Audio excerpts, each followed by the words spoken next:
Çin'e 2 sefer atılır. Sonbaharda atılır. Bir de ilkbaharda atılır. Her döneme 25 kilo atıyoruz. Sonbaharda 25, ilkbaharda 25, 50 kilo atıyoruz. Dönümde de bazen 500 kilo, 400 kilo buğday kaldırıyoruz. Gübre boy vermek için, verimini artmak için. Ağaçların az olmasından dolayı da biraz sorun oluyor yani bazı yerlerde. Fakat yine de iyiydi yani hiç yoktansa iyidir, yine iyidir. 26 var bir ilkbaharın. Sonbaharın da 46 var, böyle öre dediğimiz şey var. Yağmur yağmasa o gübre erimese fayda vermiyor tarlaya.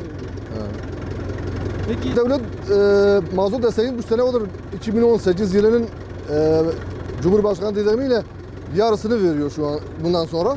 Mazot yani döneme harcanan mazotun yarısını veriyor Türkiye'ye. peki Gübre desteği de artık bilmiyorum şu anda tam anlamadım ne kadar verdiğini. Yani verecek de bilin ne kadar verecek. Türkiye gübre desteği de verseydi, mazot desteği tam verseydi, biraz çiftçinin yükü ağır, hafif olurdu.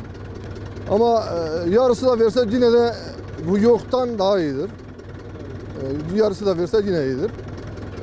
Çiftçi yani çiftçinin ekinleri gelse verimi az olursa o sene düşer. Daha gelecek sene verimi kaldıramaz. O masrafı da yapamaz. Geri gider çiftçi.